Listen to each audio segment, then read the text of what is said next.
बिहार में बहार है और मौसम भी बहार वाला है। बारिश हुई है बाहर, इस वजह से हम बाहर नहीं निकल पा रहे हैं, लेकिन यहीं से बाहर का आनंद लेना है। और बाहर का आनंद अब तेजस्वी यादव भी लेंगे, नए डिप्टी सीएम हैं। और क्या क्या प्लान है, इनसे बातचीत करेंगे और आखिर कैसे हुआ ये गठबंधन, इन सब मुद्दों पर बात करेंगे। तेजस्वी जी, अब आप डिप्टी सीएम की ओथ ले चुके हैं, क्या पहली प्रायोरिटी है इस सरकार की और आपका क्या प्लान है, क्या प्रायोरिटीज है? नहीं, प्रायोरिटी तो हमारा पढ़ाई, दवाई, कमाई, सिंचाई, सुनवाई और कार्रवाई वाली सरकार का है।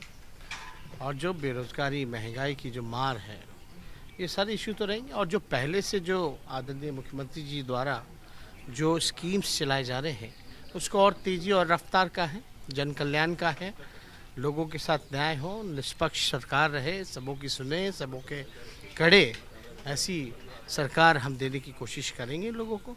2020 में आपने सबसे बड़ा जो नारा दिया था 10 लाख रोजगार का, नौजवानों को आपसे बहुत उम्मीद थी और अब लोग भी आपके पीछे दौड़ते थे। अब उस मौका आया है आपको लोगों को रोजगार देने का। नीतीश कुमार जी के साथ आपकी कल भी बैठक हुई, परसों भी बैठक हुई। क्या 10 लाख रोजगार को लेकर कोई प्लान बना है, कैसे रोजगार देंगे लोगों को?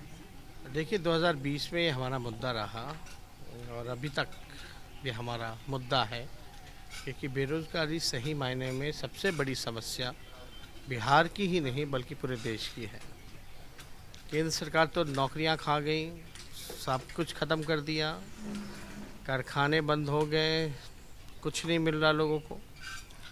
तो आप ये कह सकते हैं कि वो 10 लाख का जो वादा हमने किया था, उस कमिटमेंट को हम लोग पूरा करेंगे। और जब 10 लाख का हमने किया था तो बोला था जब मुख्यमंत्री बनेंगे तब करेंगे। अभी तो हम उप मुख्यमंत्री हैं, लेकिन मुख्यमंत्री जी ने हमसे चर्चा की है, वो गंभीर हैं इस मामले को लेकर के। तो ज़्यादा से ज़्यादा नौकरियां जो है देने के लिए अधिकारियों को उन्होंने निर्देशित किया है। और आप तो जान रहे हैं अभी ट्रस्ट वोट होना है। एक बार ट्रस्ट वोट हो जाए, गवर्नमेंट फॉर्म हो जाए, उसके बाद जो है ये काम होगा, लोगों के लिए ज़रूर होगा। और सब लोग गंभीर हैं और हमारे हाथों नहीं तो नीतीश कुमार जी के हाथों होगा, उससे कोई फ़र्क नहीं पड़ता। मुख्यमंत्री जी करेंगे तो हमें और खुशी होगी कि जो नौजवानों का सवाल था, जिसकी लड़ाई हम लोग लड़ते रहे, उसको नौकरी हम लोग दे पाए, रोज़गार दे पाए। लेकिन नौकरी देना जितना हम लोग दे पाएंगे वो हम लोग नौकरी तो देंगे, लेकिन हम लोग कोशिश करेंगे कि बिहार में भी निवेश आए, कारखाने खुले, एक अच्छा माहौल बने, ताकि रोज़गार भी जो है पैदा हो सके। बिहार में बड़ी संभावनाएं हैं फूड प्रोसेसिंग यूनिट्स के। बिहार में केला है, मखाना है, भूटा है, ये सारी चीज़ें हैं। तो आप कह सकते हैं कि अगर ऐसी व्यवस्था हम लोग पैदा करते हैं तो बहुत लोगों को फ़ायदा होगा और इससे काफ़ी हद तक जो पलायन जो है वो रुकेगा। आपने कहा कि मैं जब मुख्यमंत्री बनूंगा तब आपने वायदा किया था कि 10 लाख रोजगार का। कहा जा रहा है, खबर आ रही है कि एक डील हुई है, डील के तहत आप 2024 के आसपास मुख्यमंत्री बनेंगे और मुख्यमंत्री जी प्रधानमंत्री के दावेदार होंगे। तो ये माना जाए कि 2024 में आप मुख्यमंत्री बनेंगे, तब ये सपना पूरा होगा नौजवानों का? अब देखिए, कौन डील कौन क्या क्रैक कर रहा है, हम अनजान हैं इससे। अभी हम उप मुख्यमंत्री हैं, हम अपना काम करने में लगे हुए हैं। और ये सब जनता के मन में तो ये सवाल है ही कि भाई जो केंद्र सरकार है उससे त्रस्त है, विकल्प तो चाहिए। तो नीतीश कुमार जी और मुख्यमंत्री जी, हम लोग सब लोग मिलकर के इस बात को देखेंगे। सारा देश का जो विपक्ष है इस पे विचार करेगा। उनको प्रधानमंत्री बनाना है 2024 में, नीतीश जी को। अब आप देखिए, हमारे बनाने से कोई बन जाए ऐसा हो नहीं सकता। बीजेपी कह रही कोई वैकेंसी, सब लोग की इच्छा होगी तभी ऐसा हो पाएगा ना। और जब ये सवाल आया तो हमने तो साफ तौर पे बोला कि ये मुख्यमंत्री जी पे। और एक बात समझ लीजिए, हम मुख्यमंत्री बनने के लिए कोई हड़बड़ी में नहीं है। बिल्कुल। किस बात का हड़बड़ी भाई? हमारा एकमात्र एजेंडा था भाजपा और सांप्रदायिक शक्तियों को खदेड़ने का, वो हम लोगों ने किया है मिलके। लेकिन बीजेपी का जो एजेंडा आज के चल रहा है, प्रधानमंत्री लगातार कह रहे हैं कि मुफ्त की राजनीति बंद होनी चाहिए, मुफ्त की राजनीति से नुकसान हो रहा है, अर्थव्यवस्था चौपट हो रही है। आपका मानना है कि ये मुफ्त की राजनीति बंद होनी चाहिए? वो केजरीवाल पे भी इशारा कर रहे हैं और बाकी लोगों को भी, चुनावी राजनीति में जो लोग मुफ्त की बात करते हैं, ये मुफ्त देंगे, वो मुफ्त देंगे। क्या क्या बकवास बात है। क्या तुम प्रधानमंत्री जी अनाज क्यों दे रहे हैं? अनाज दे रहे हैं मुफ्त, क्यों दे रहे हो भाई? कैसी बातें कर रहे हैं? लोगों को ज़्यादा से ज़्यादा अपॉर्चुनिटी मिले। हम लोग तो चाहते हैं एजुकेशन फ्री हो, हेल्थ की व्यवस्था फ्री हो, ऐसा हम लोग कोशिश करें।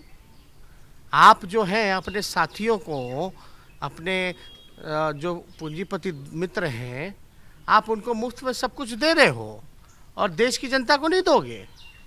क्या बकवास बातें ये मुफ्त में यूं ही 15-15 लाख रुपए मिल जाएंगे। क्यों दे रहे थे आप उस समय 15-15 लाख रुपए मुफ्त में हर एक भारतीय के खाता में? तब याद नहीं आया? तो इसलिए ये जो लोग का कहना है वो तो कभी करते हैं नहीं, कोई काम तो किया है नहीं, केवल जो है गंदी राजनीति, दुरुपयोग हर एक संवैधानिक संस्थानों का, यही किया है। लेकिन अब आपको भी तो डर होगा ईडी का, राहुल गांधी के खिलाफ ईडी, सोनिया गांधी के खिलाफ ईडी। कोई डर रहा है क्या?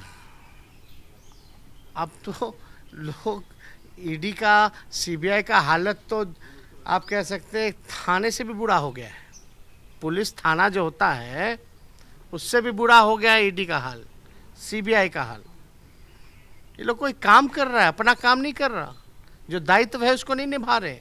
ये बीजेपी का प्रकोष्ठ बन के खाली नेता जो हैं ऑपोजिशन के, उनको दढ़ाने का काम कर रहे हैं। ऐसे नहीं चलता। बार बार कल से बीजेपी के नेताओं को सुन रहा हूँ, लगातार कह रहे हैं कि बिहार में अब फिर से जंगल राज आ जाएगा। नीतीश कुमार जी ने जिस जंगल राज के खिलाफ लड़ाई लड़ी थी, आ गया। हाँ, कैसे आ गया भाई? बताइए, आप ही बताइए। एक दिन में जंगल राज आ गया। तो यही कह के तो इतना भरमा के रखा हुआ था लोग बिहार को, यही लोग बिहार को बदनाम करते हैं। ये क्या क्या करके देश भर में प्रचार करेंगे, कोई निवेश नहीं आने देंगे, रोड़ा बनेंगे ये निवेश आने में। शर्म आना चाहिए इन लोगों को, ये भाजपा के लोगों को। क्या होता है जंगल राज? जंगल राज में आप चिल्ला के बोल सकते हैं कि जंगल राज आ गया, मुंह नहीं तोड़ देगा लोग। कौन मुंह तोड़ रहा है इनका? यानी जंगल राज नहीं है? किसके शासन में इनके एमपी चू तक करते हैं क्या? एनडीए के। तो वहां जंगल राज है ना, वहां तानाशाह है इनके राज में।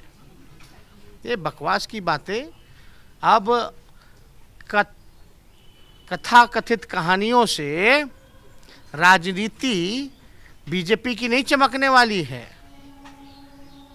असल में सीना में इन लोगों के सांप लौट गया है, तो छटपटाहट में आ कर रहे हैं।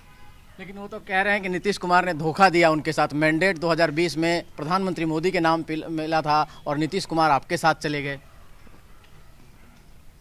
तो 2015 में किसके नाम पे मैंडेट मिला था? तो 17 में गए तो काला लिए फिर। सब बकवास की बातें हैं। इनको असल में ये लोग का जो एजेंडा जो था बिहार में करने का, उसमें असफल हो गए। उस वजह से इस कार्य को पूर्ण नहीं कर पाए। 2 चुनाव होगा आगे, जिसमें परीक्षा होगी 2024-2025। 2024 में लोकसभा चुनाव होगा, 2025 में विधानसभा चुनाव होगा। क्या माना जाए 2024 के लोकसभा चुनाव में? बीजेपी कह रही है कि हम इससे बेहतर परफॉर्मेंस करेंगे क्योंकि जनता हमारे साथ है। कौन सा परफॉर्मेंस? अब तो हम तो बीजेपी को चुनौती देते थे पहले कि है हिम्मत तो अकेले चुनाव लड़के दिखाओ। हिम्मत हुई नहीं कभी। अब ऐसी स्थिति बन गई कि एक लौता रह गए, बिहार विधानसभा की ऐसी बनावट हो गई है। बुझा जाएगा 2025 बिहार है। ये बिहार है। अच्छे से लोग, यहाँ के लोग हर एक को जानते हैं। राजनीतिक समझ बहुत ज़्यादा है। यही बिहार लोकतंत्र की जननी है। यहाँ बौद्ध से लेकर के जैन से लेकर के कितने धर्मों का यहाँ स्थापना हुई। बौद्ध को ज्ञान मिला, नालंदा यूनिवर्सिटी पहला विश्वविद्यालय ज्ञान का, यहीं से महात्मा गांधी जो हैं, पहले करमचंद मोहनदास बोलते थे, यहाँ से महात्मा गांधी कहलाने लगे। तो ये बिहार है। आप बिहारी जो होता है ना, बिकाऊ नहीं होता है, टिकाऊ होता है। और जब स्वाभिमान की बात आएगी तो बिहारी समझौता नहीं करेगा। 2025 में भी यही होने वाला है। जो कास्ट समीकरण है, चाहे जो पार्टियों का समीकरण है, 7 पार्टियां आपके साथ हैं, वो लोग एक हैं आप कह रहे हैं, तो ये सस्टेन करेगा कि फिर 2017 जैसा माहौल तो नहीं हुआ? इस बात का डर तो नहीं है कहीं मन में? नहीं, हम लोग को कोई डर नहीं है। किस बात का डर होना चाहिए? नहीं, चचा की भूमिका बदलती रहती है, इसलिए चचा आपके जो हैं, जिनको चचा माना है आपने, चचा भतीजा का जो संबंध हुआ है। अरे भाई, भूमिका बदलने की जहाँ तक बात है, ये तो किस प्रकार से इनको ख़त्म करना चाह रहे थे, साजिश थी पार्टी तोड़ने की, तो सब देख रहे थे। इस बार नीतीश जी पूरे मन से, पूरे मजबूती के साथ आए हैं और हम लोग पूरी मजबूती के साथ उनके साथ खड़े हैं। चलिए, इस बार नीतीश जी पूरे मन के साथ और हम लोग उनके साथ पूरे मजबूती के साथ खड़े हैं, ये कहना है तेजस्वी यादव जी का। रवि त्रिपाठी, जी मीडिया, पटना।